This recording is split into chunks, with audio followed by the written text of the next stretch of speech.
Okay. What is Duolingo? Is that where you're talking to? It's supposed to automatically translate for you? Is that Duolingo? No, What's Duolingo? Duolingo is like a language app that teaches you like different words here and there, categories. I mean, it's just simple stuff that you can learn after learning Spanish. Like, it doesn't teach you anything more advanced or as much work does. Okay, well. It's the only reason I asked. So you would have to use technology to build your app. And I would want to have more like in-app, like a way that you can speak to people, because I want to have an office where you would be able to speak to people. Like that would be like a premium version. If you Like real time. Yeah, and that'd be a way if you don't live in like a diverse community with a lot of different communities, you can, or a lot of different people of different languages, you can still talk to them and get practice in. Oh, that's really cool. Okay, I like that idea. Okay, cool. Do you have any more? Any other business ideas? But I don't really know. It was something I came up with when I was like 10 or something, and I've just been kind of like going back to it because like I said, I do the visual performing arts, and because I've done a whole lot of like different stuff. It's kind of like on the aspect of like a boys and girls club, but instead of like the mentoring on just like how to be a better person, I want to bring like the arts and technology into it, and it's like I want to have different like areas, like if you want to have acting classes or dance class or singing class, but I also kind of want to bring in this technology of web designing into it, and then like show to empower young Black people, because as like you've already said, like, it's kind of sad that we don't have a lot of Black communities Doing those doing things. stuff like that. So I kind of want to. It's like, cause like sometimes like I was looking at like the boys and girls, but that still costs money. Because like, well, I don't want it to be like, oh, you gotta pay like $100 a month. It's not everybody can pay that. So like, figure out a way to make it like volunteer based. Something affordable. Has anyone here heard of AMPed? Yes. I was in it. You were in AMPed, all right. Yes. So that reminds me kind of AMP, but although I think yours is a little bit more performing arts.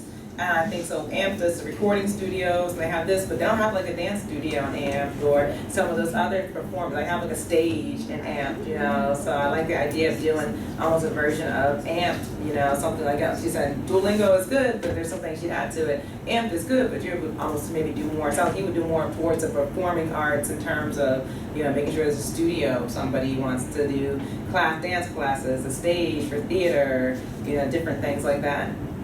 Cool. Very cool. Awesome. I just got 2 more ideas, like from you guys. My stuff is trademarks. You're gonna learn about intellectual property. It's okay. It's like related to what you guys, but like it just like spun me off into another direction. Like this empowered thing, because we can only do it for 1 year. Like it would be so great to create something to like a second.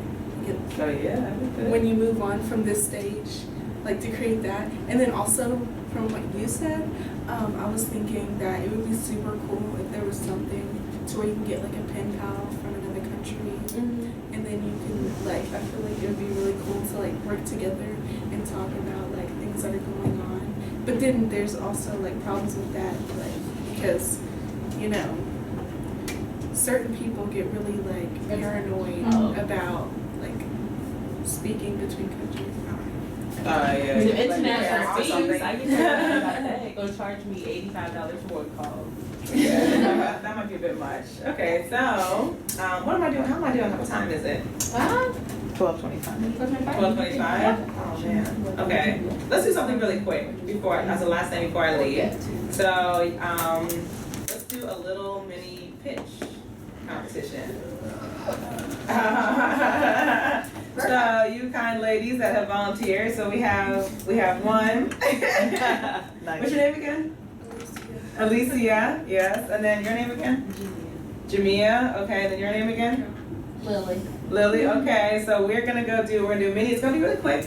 You're only gonna get 1 minute to pitch your idea. And this I want to do just to give you guys a feel for sharing your ideas more. I think there's probably more people in this room that have ideas for businesses that aren't really sharing them, you know? And so we're gonna, you know, these brave souls are gonna come in here one at a time, and they're gonna do a 1 minute pitch of them, and you guys are gonna get a chance to ask some questions you know, so you get maybe 2 minutes to ask them questions, maybe, or maybe a minute to ask the questions. We'll leave it, we'll make it really quick. So they pitch for a minute, you guys could ask questions for a minute. So only one or maybe 2 questions there. And the reason I want you guys to ask questions is I want you to think about, you know, if you can question somebody else's business idea, it helps you to learn how to question your own and to process your own business ideas and think about it. And so you guys want to do this activity? Yes. Sure. All right, okay, cool. All right, so, and the good thing is you guys have already practiced, you know, pitching this. Oh, sorry, pull this out, I guess it's out or something here. So, okay, so I'm gonna take my 3 tributes. This is why I don't speak. You got this. You need See, I would have done this activity if you guys just sounded so confident. I thought, no, they're already pitching. I already got it. So we'll be right back. Dang, I wish I had an idea. Oh, No, it's okay.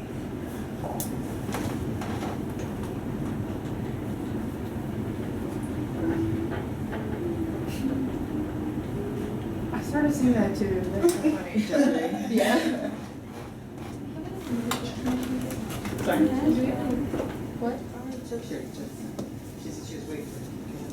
You're not feeling any better? Oh man, sorry. Right, I feel bad. So, Yeah, it's just so sad. The thing is, like, you know exactly how they feel, but it's like, Yes. it just it happens. It just gotta happen. Did you already take that? If I was supposed to pick somebody by now, because that's like the 5th person to ask her that.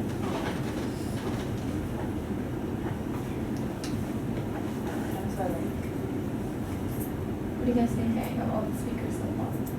Oh, I like them. They're making me like, I just feel really, this is gonna be so funny, no pun intended, empowered. Good. That's the whole point, you know. No, like seriously though, I feel like they're part of something big. Good. Like something good's gonna happen. I'm excited. Better. Girl. Only 3. Oh, that's smart. That's really good. Renee, I just love the rose and the yellow together. It's very nice. You I was trying to fit in the flower game. No, you look good for the colo. Really? You know, it's funny, like a art director at a studio said that I would look I reminded her of Yeah, it's not like you look like her in the face or anything. Just your look.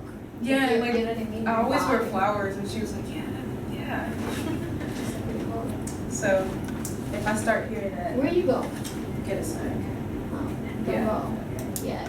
Yeah, I'm not trying to, Oh, okay. yeah.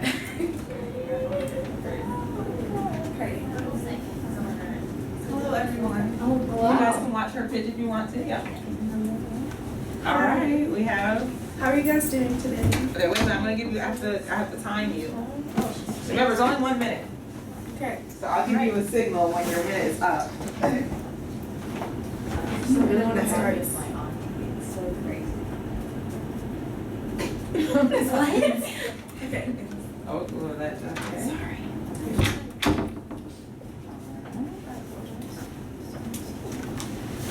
Okay, we are ready.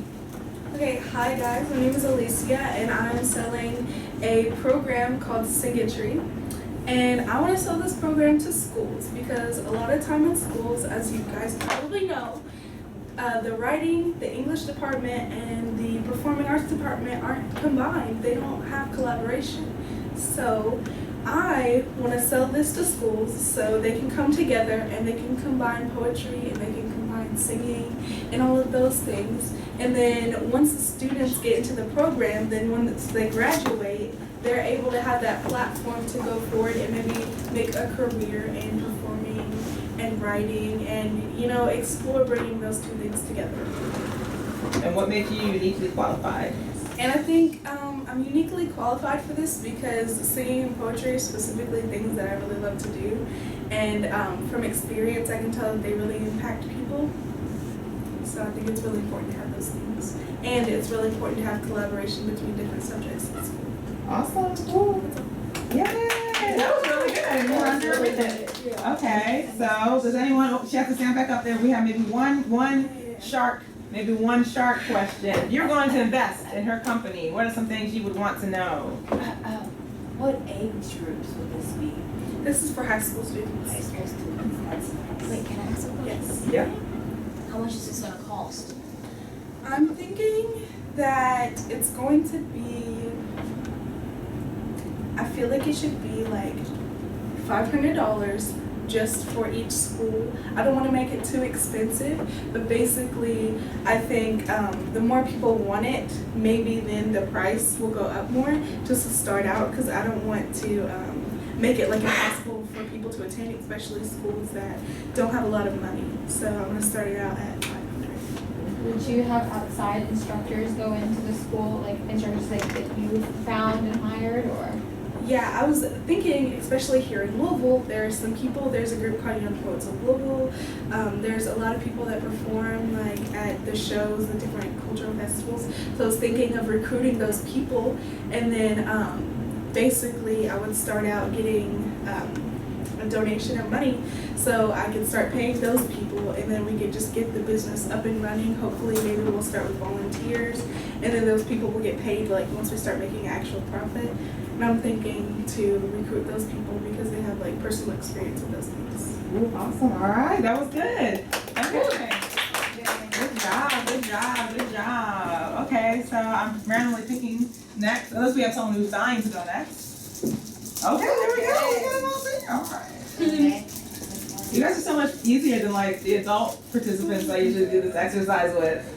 Okay, so my business is Levon's Mixed Industry. It is a business for young African American kids from, you can be elementary all the way up until you're 18. It's to empower them and give them the technology, from technology, the visual arts, dance, drama, anything they need to be in the community, and then like take it out. For me, like what makes me qualified is because when I get older, I want to be on like TV and all that, so I'll be bringing in what I do to the community, and then like go out and get people who are like African American icons in the world, to bring them here to empower the young folks, and then give them what they need to be successful in the world. So that would be my page. Perfect, yay. Okay, awesome. Yeah, you guys are great with the timing and just answering every question. I know, I was like, I have to like go through like how do you do that? So, any questions? Where would you locate the building at? I would mainly put it in like the west end of Louisville, because that's where most of people, well, I see that it's most of the people that where the black folks live. It's just how it is. But I would start off there, and then as it grows and gets bigger, I would try to make it to other states. Where Awesome. I have a question. So, what are you selling? So it's not, this is a nonprofit, it's not really, I'm selling anything. What I'm doing is giving empowerment to, kind of like how this is, how we're empowered here. It's almost like this, but giving them the resources they need to, for the, what do you call the entertainment industry? For the entertainment industry. So a follow-up question. So you're putting this, sorry, you're putting this in one spot, right? So how are you gonna get it like, just from like this demographic in this one area? How are you gonna get it like from there out to other places? Are you gonna use like social media? That's where technology comes in. That's why I was like the web design, we can make have the students who want to do like technology and STEM, they will be the ones to branch out on the Instagram, Twitter, Facebook, Snapchat. That will be their area. Awesome. Okay, time. Okay, those are good questions. Those are great answers. You guys don't like bend under pressure. You're like, oh yeah, that's where the web platform comes in. The other thing is, I want you guys to know that when you start something, you can create your own franchise. So we think of franchises like McDonald's and KFC, and you go out and you buy a franchise. Well, you can make a brick and mortar building in the West End that has all these studios in it for performing arts. then you can make a brick and mortar building in Brooklyn, New York, and all have to have your brand identity is the same. You have your website to tie those two locations together. So always think about that, you know, with everything that you guys have talked about and what we're gonna hear next, you know, always think that if you're doing a brick and mortar, something that requires a physical location, you can always franchise that and have multiple locations. I really hate speaking. Okay, the name of my company is Carpe Dias because Carpe Diem in Latin means seize the day, and dias in Spanish is days. So basically, seize every day, don't wait till tomorrow. That's the motto and the tagline of my company. We're in language development and language learning, so we're going to be teaching people through our app, and there's going to be a premium version that you can get for $6 a month, but even the basic version that is for free is still really good, and it teaches people phrases more so than just words, because of course they're going to need a good foundation, and they will get taught words, but a lot of people, they already have that because foreign language is required in schools, so we're going to be teaching them more advanced phrases, and then with the premium version, you can talk to people in real time. They'll be native speakers of whatever language you choose to, you know, follow or learn. But what makes you uniquely qualified to bring this business about? Well, I'm uniquely qualified because I want to push people. I don't want them to just say that they know a language, but really they just know like the surface level of it. And plus, not a lot of businesses out there give people the opportunity to connect with real Spanish speakers or real French speakers or any language, so that they can actually keep they can actually maintain their language skills and not just lose them after being taught. Awesome. Yeah. Good job. Follow-up question. Oh, they're right into the questions. Okay. Listen, I'm not a hand clap. Okay, so how many different languages are you gonna have? Well, of course, there's going to be Spanish, French, Italian, German, and then with Chinese, there's a lot of different dialects of Chinese. So whichever one we see people express the most interest in, because we'll have to do like think tanks, and there'll be quizzes. So, and there'll be what's the word for it? Like when you have a group of people. Focus groups? Yeah, we'll have focus groups. So whatever languages most people express an interest in, those will be the ones we have. Okay, my follow-up question is it like almost, you know how like Duolingo is? Nope. Like, no, Who's listen to Duolingo? the question. Listen to the question. So you know how Duolingo is just like, they have like the phrases and stuff and you like have to figure it out on your own? Or is it almost like that and you have someone one-on-one speaking with you?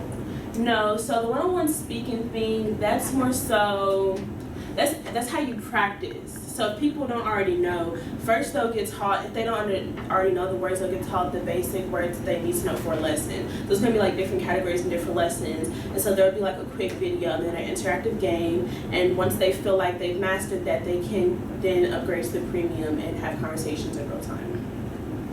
Yeah, awesome. Oh wait, we can squeeze one last question. Last question.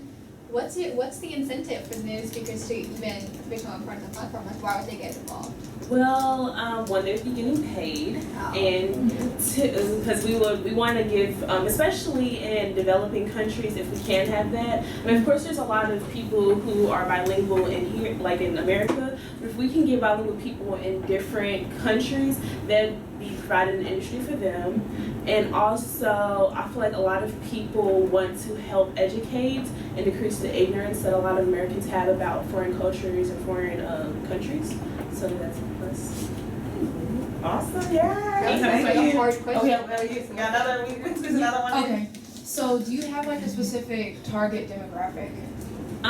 Well, of course it could be international because it's an app, anybody can reach it, but definitely Americans.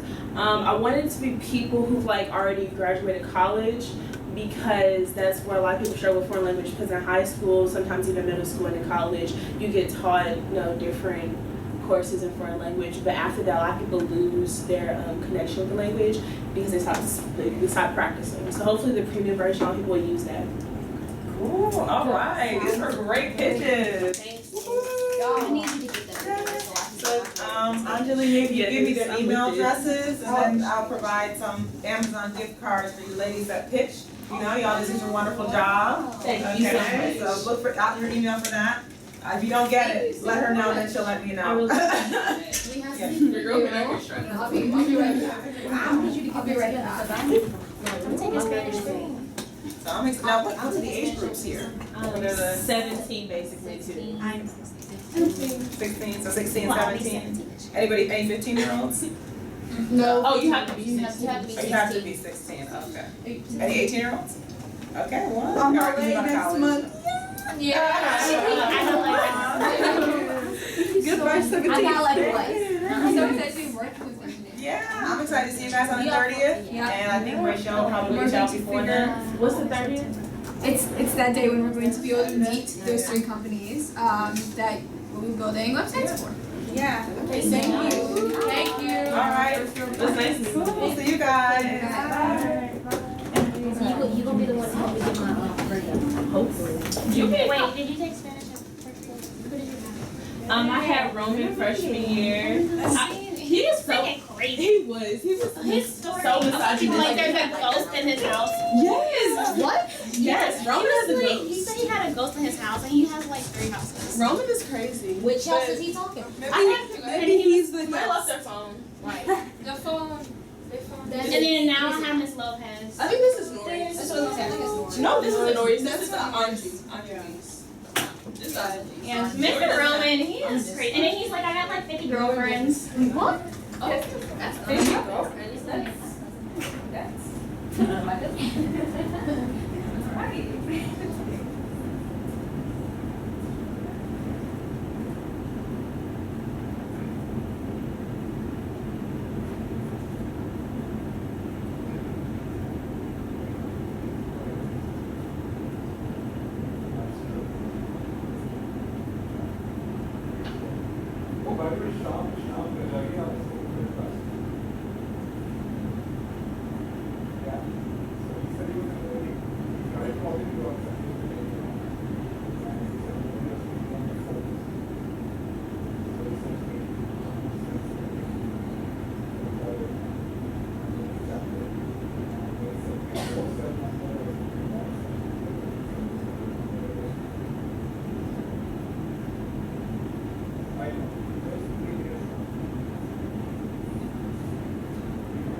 What I do without any pictures.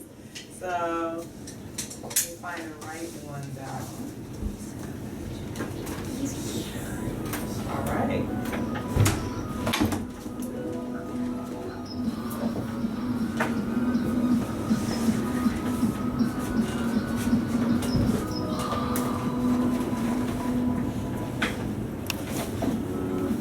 For those who have never heard the sound of another human being's voice, a cochlear implant can be a miracle. Cochlear implants provide the sense of sound to those who are deaf due to damage of the cochlea, a spiral-shaped bone in the inner ear that contains the receptor organ for hearing. It really is a lifetime. device. It's not like some implants that are in for 5 years, 10 years, or they're okay when you get to your 60s or 70s. People, this is at very young ages. Angelique Johnson is the CEO of MemStem, a medical device startup that is innovating how cochlear implants are manufactured. A cochlear implant consists of two parts: the visible external microphone made up of a sound processor and transmitter, and the internal receiver and electrode array which connects directly to the patient's nervous system. The electrode array consists of bundles of metal wires that make up the electrical circuit of the device. In order to implant the arrays, surgeons must directly insert them into the patient's spiral-shaped cochlea. For the brain to recognize and translate a sound, hair fibers within the cochlea must produce electrical currents which stimulate the auditory nerve. What you can do with a cochlear implant is you replace what the electrical information from the hair cells with electrical circuitry. So you have electrodes that now stimulate, right, pathways that lead to the auditory nerve. But despite some advances, the microscopic circuitry in the electrode arrays is still manufactured by hand, a complex and time-consuming process that makes the devices expensive and inaccessible for many patients. The cochlear electrode array itself, there's a limitation in the manufacturing process that can allow us to implement that. And that's really what we're trying to address. Johnson believed that if she could improve the manufacturing process, then she could lower the cost of production, allowing more people in need of implants the ability to afford them. While working on her PhD at the University of Michigan, Johnson created MemStem to commercialize her idea to improve cochlear implant manufacturing and received funding from the National Science Foundation to foster her business plan and obtain customer feedback. Johnson's initial idea was to add additional electrodes, vision sensors, and other performance enhancements to the array, but ended up going down a different path after receiving feedback. You can't make the technology safe for human use, right, and durable enough for surgical use, then none of those performance enhancements are ever made sufficient. And so what we did is took a step back and focus more on the manufacturing process. She realized she had to automate the microfabrication of the tiny electrode arrays, so she turned to a machine-driven process that would eliminate the need for costly handmade manufacturing. Johnson now operates MemStem at the University of Louisville, where she demonstrates her microfabrication process. In a controlled manufacturing environment called a clean room, she begins with basic silicon wafers, which will be used to form the electrode arrays that will stimulate the auditory nerve. I'm going to take this silicone, that's a green silicone, and I'm going to spin it onto this silicon wafer. We just use it like a sausage, just so we can build our devices on it and just take it from tool to tool. Using machines to add or etch away layers of silicone, Johnson can create different designs and features on the electrode arrays, a process that has never been done before to produce these types of devices. This is one wafer that has just like a little dot on it are the electrodes, and this is the bond pass back here. So this is one kind of design. The prototypes of the arrays are then sent to a practicing surgeon at Ohio State University to test the devices in human cadavers, a necessary first step before use in living people. MemStem is one of the first companies to manufacture a cochlear implant electrode array to this extent using microfabrication. In 2012 and 2015, Johnson was granted patents from the U.S. Patent and Trademark Office for her electrode arrays and automated microfabrication process. Johnson's next step is to secure approval from the U.S. Food and Drug Administration so that one day, in the not-too-distant future, doctors will be able to implant her technology in humans. Giving us a new things to really improve the technology, really kind of motivator, for me to just improve the quality of life for patients. Our company's goal is to sell these electrode arrays directly to cochlear implant manufacturers, but Johnson's personal mission is to help give people a sense of sound and a better quality of life. Innovation process at its best. Has anyone? I'm gonna put on the floor. I want to knock it down. Oh yeah, So I just. that's Oh wait. I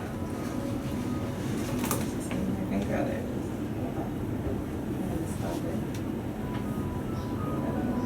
You can Okay, there we go. Technology. I am an electrical engineer despite my inability to work a laptop. So nice to meet everybody. My name is Dr. Angelique Johnson. You can call me Dr. Angelique if you want to, or Dr. Angie. And as you guys saw in the video, I have a medical device startup. And what we do is we make cochlear implants. Has anyone ever seen an individual with a cochlear implant, or has anyone been familiar with the technology before today? Some people have. Anybody have like friends that you do? Yeah. I knew nothing about them before I started doing work on them. But now that I know about them, when I'm out and I see a young child or I see an adult, I'm like, oh, they have a cochlear implant. Okay, cool. You know, so some people know about them because they have family members or friends, but some people don't know about them. And one reason why a lot of people don't know about them is because the devices are actually implanted inside the ear. So it's a surgery that they do, and they open up the ear and pull everything back and put the device in. And so the only thing you see from the outside is maybe a Bluetooth looking device. And if you don't, or if someone just got the surgery done, you might see a bump because their head is still shaped. But, you know, and people walk around with Bluetooth devices all the time. So sometimes you don't know a person has a cochlear implant unless you kind of know what to look for in terms of it. But the reason that I kind of got into cochlear implants was because I was a computer engineer in undergraduate school. I went to University of Maryland, Baltimore County. When I was growing up, I thought I wanted to be, I don't know what I wanted to be, but my mom told me a mathematician would be good because I was good at math. So I started majoring in math in college. And then after my first semester there, I took a computer science course. And I was like, oh, I really like computer science. Coding is kind of like brain teasers, you know, I was like doing puzzles. So I really liked that, but I didn't want to drop the math. So, and I always want to learn as much as I can about an area. I never want someone to tell me that I can't do something because I don't know enough. And that may be good or bad. But because of that, I went into computer engineering. Because with computer engineering, you learn coding. So you learn about the computer science coding part, but you also learn about the hardware and how to make the hardware. And because I had a computer engineering degree, that's what gave me the foundation to know how to make the hardware in the cochlear implant device. So I've made integrated circuits. Does anyone here know what an integrated circuit is? Or computer chip is another way of saying it. And so I've made computer chips that worked with those electrode arrays, although now we don't do that anymore.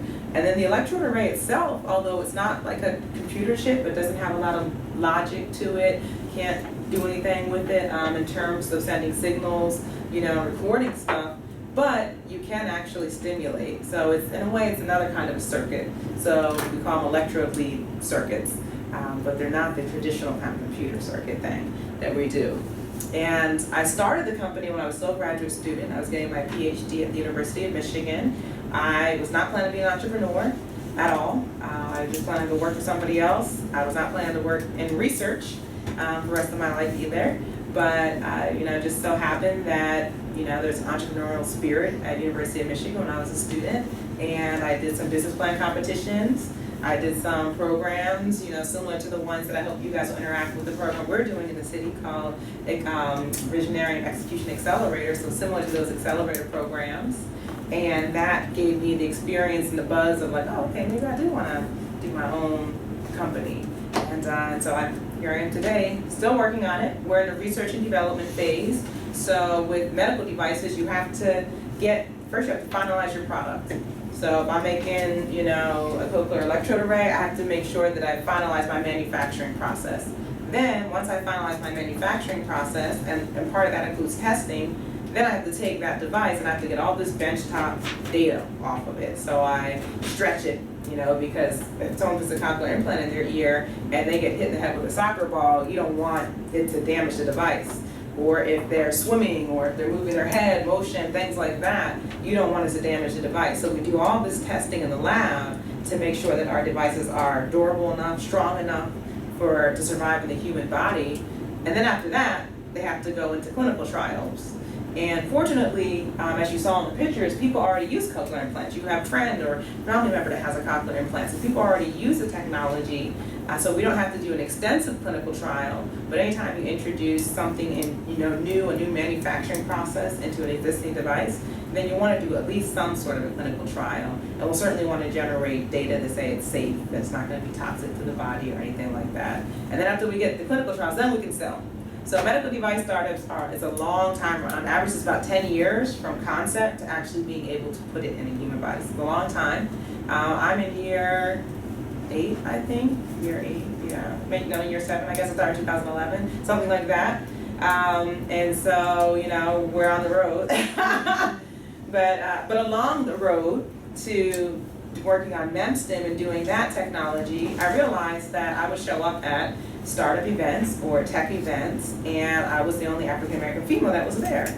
And sometimes I was the only African American that was there, and maybe I was a handful of few people of color that were there. And especially when you're narrowing that down to females of color. And so when I would go to these things, like, man, it's got to be more of us out here. So I started developing programming to promote, so to feature entrepreneurs of color, to let people know, hey, we're out here, but also to do training for entrepreneurs of color, to give them the skill set that I was given at the University of Michigan that really provided a safety blanket for me to test out. Remember, I said I wasn't planning on doing a company, so I didn't get an MBA, I didn't do any of that stuff. It was just programming that they did in the university and through the city that really helped formulate me and train me. And so I wanted to offer that programming here in Louisville, and eventually even outside of Louisville. So I created something called Diversity Pitch Fest.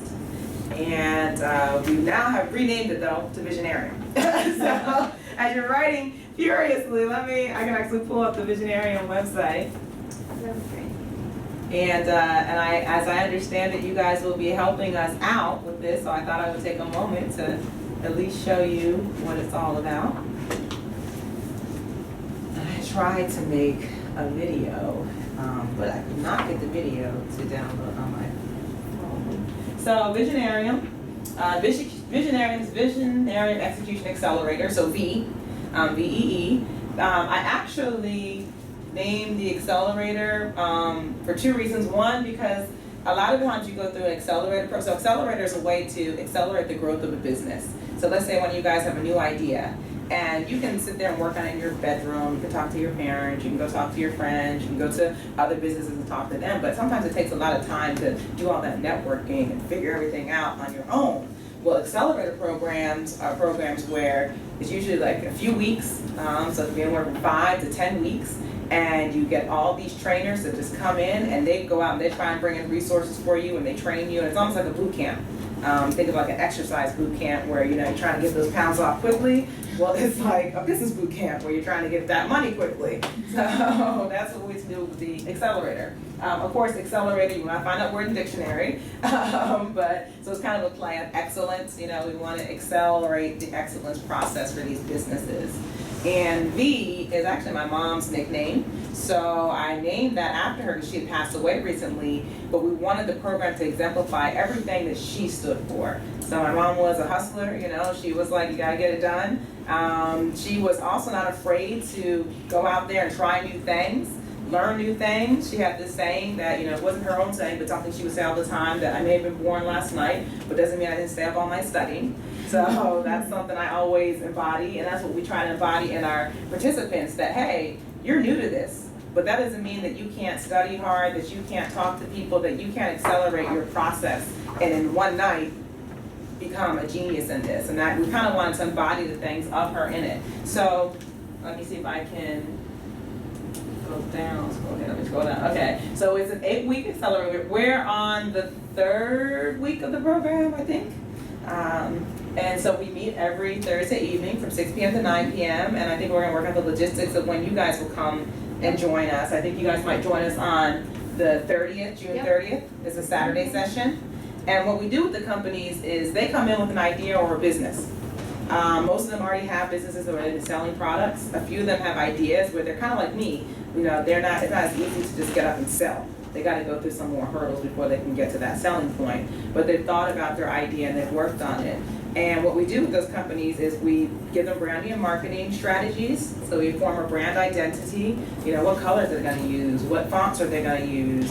What are they going to use? You know, we don't do logos, but we will say, hey, you need at least a word mark. You know, something that sets your company apart from everybody else. Visionarium, technically, I just made a logo recently, but you know, there's no logo on this page. But we use fonts to kind of say, okay, this is, when you see this font with this words, okay, you know it's Visionarium. So again, trying to create brand identity so people can recognize their brand, so their brand can exemplify what they want to sell to their customers. And then from that brand identity, we work with them on a website. Now some companies already came in with websites, and so they just want a consultation. Maybe they're rebranding, some of them are actually changing their names, or maybe they're just like, hey, I made this website, I just haven't had the time to sit down and rethink it and rework it. And as you guys are learning about websites, you guys are learning how to just make it. But you know, if you're going to go into web design and web development, maintenance is just as important as making it. So you don't just make it and then they go off and it stays stationary, right? Think of what are some of your guys' favorite websites that you go to and visit? Anyone visit websites anymore? I mean, apps change all the time. Okay, apps. Okay, so these are apps. So that's a good one. So apps, pretty much, you're always changing the user interface. Even what social media things do you guys use? Twitter. They all get updates and they'll all changes. Right.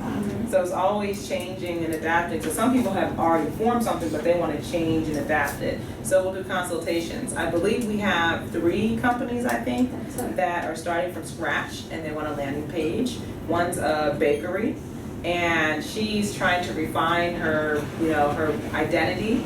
But what we gather so far from her actually is that she makes unusually delicious delights, pretty much is what I call them. So desserts that are regional in terms of coming from the South, but that you wouldn't naturally know of. So she has something called a hummingbird cake. Has anyone ever heard of hummingbird cake?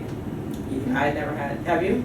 Yeah. See? I've never had it, but I've heard of it. Heard of it. I'd never heard of it before. I was like, what is this? But it's got like peaches in it and like nuts in it, and like it's almost like a bird collected some items and put it together. It tastes really good. And she has she has this sweet potato cake where she, I guess, soaks bacon and bourbon and like candies it and then puts in the sweet potato cake, and it has like a caramel ganache. And so she does like unusual What's her desserts. business called? So she's changing. So first she was Dee's Delight. And Dee's Delight? Dee's Delights, and then she changed the name to, I think, like Sweet Dreams Bakery or something like that. But we were talking to her yesterday, and I was like, I don't know if that really exemplifies the uniqueness of what you're doing, because there's so many bakeries out there. And as you guys are doing their website, you know, and as you're helping Rachel Gray do it, there's so many bakeries out there that you want to make sure the website sets them apart. So their brand identity needs to distinguish them from everybody else. And, you know, so when I talked to her, I said, you know, your bakery, I mean, the stuff you're talking about, I've never heard of. Or if I have heard of it, it's been like on maybe the Food Network, you know, like it's not something I could just go to any bakery and get. But she really specializes in those things. And so she might be changing her name a little bit again. But that's what we go through the Accelerator program through, is to help people think about, you know, their company and give them freedom. Because sometimes you start a company and you're running so hard to get it done that you don't want to spend all that time thinking about your name. But every now and then you need a breather in your company. You know, like we do that breathers in our company. We'll hire somebody to come in and just do a branding and marketing workshop with us to help us rethink, slow down, where are we going, where do we come from, and switch it up. So some companies are going through that. I think another company that you guys are going to be working with, she's trying to work on she eventually wants to do a chain of daycare centers. But right now she's an individual and she's just getting into it. And so she's certified in actually training daycare centers on how to keep their businesses well regulated. So to make sure that the toys and everything are lined up the way they're supposed to be lined up, that they keep it to the cleanliness level, that they have the right amount of kids in there. So she's going to start out offering consulting services and maybe building a consulting network around that, and then take those funds and then move into a daycare center. So she's somebody else that you guys will be working with. So she might want elements of the consulting, but she also might heavily want a hint of what's to come in terms of the daycare centers that she wants. And so Rachel Gray, who you guys are working with, she's a brilliant genius in branding and marketing, and does web design. On the 30th, she will have already kind of gotten their templates together for you guys. and you'll be helping them kind of put in the content. That day, I believe she'll have a photographer on site. Not that day, prior days, where she'll be taking pictures. She might take pictures of the baked goods, or take headshots of the consultant, or maybe go to some daycare centers and take some photos to get some stock photos. Because I know you guys, when you're learning the websites, you usually go to maybe free, or if you guys have a subscription to some stock photo sites. Wix carries their own stock photos.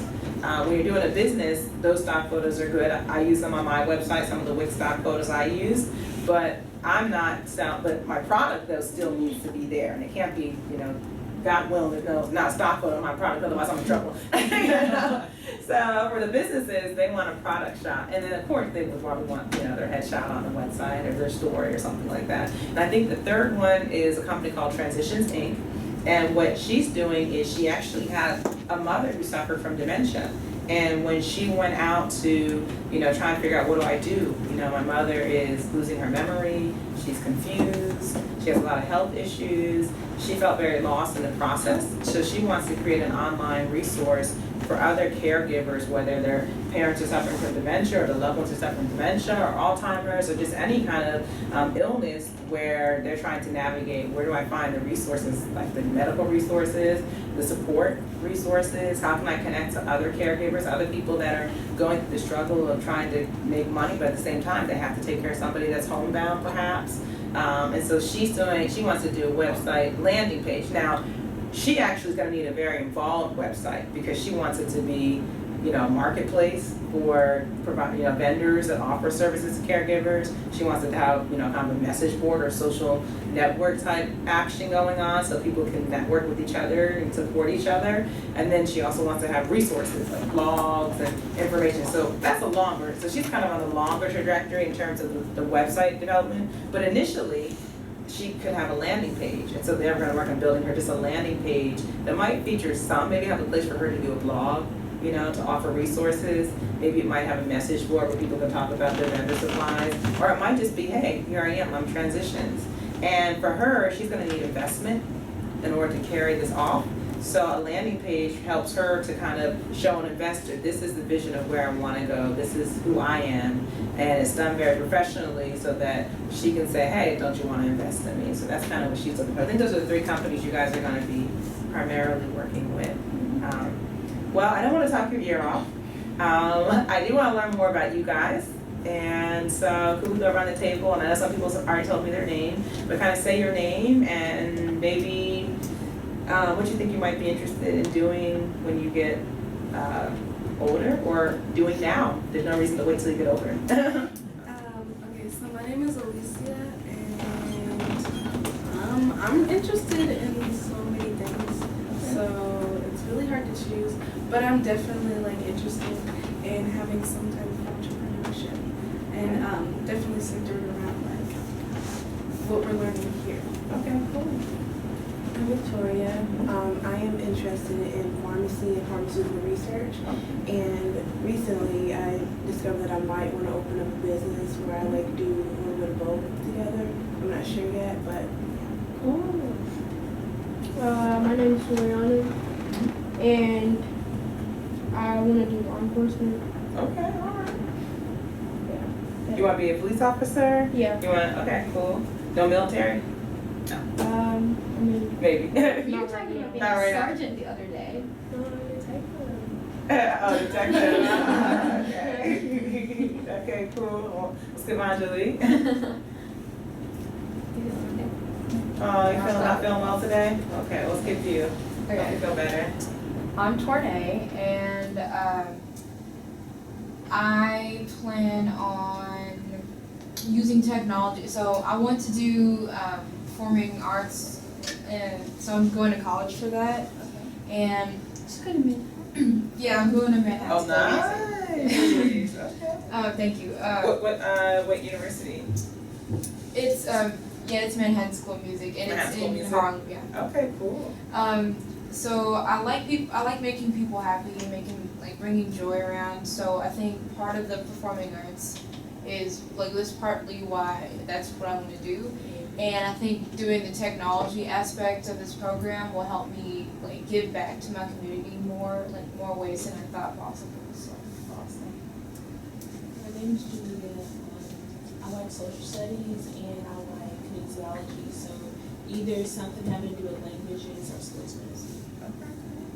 My name is Lily, and I do a lot of visual and performing arts, so I like that, and then I also do technology stuff, so that corresponds. Hi, my name is Janaya, and I'm probably do art and design. Okay. Hi, I'm Ashanti. And I think I want to, like, when I get to college, major in psychology, like some type of psychology, and then minor in music. Okay, cool. My name is Lakeisha, and Oh, nice. All right. Okay, you guys have like some really good careers, businesses I'm hearing going on. Has anyone here already started a business? No. Angelique? Okay.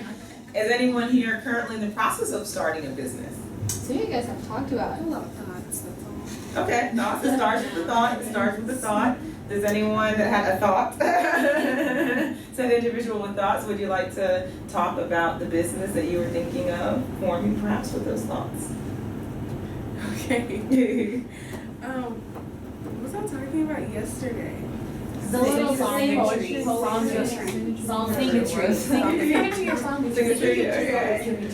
Okay, so like Q&A said, I like to bring joy to people as well.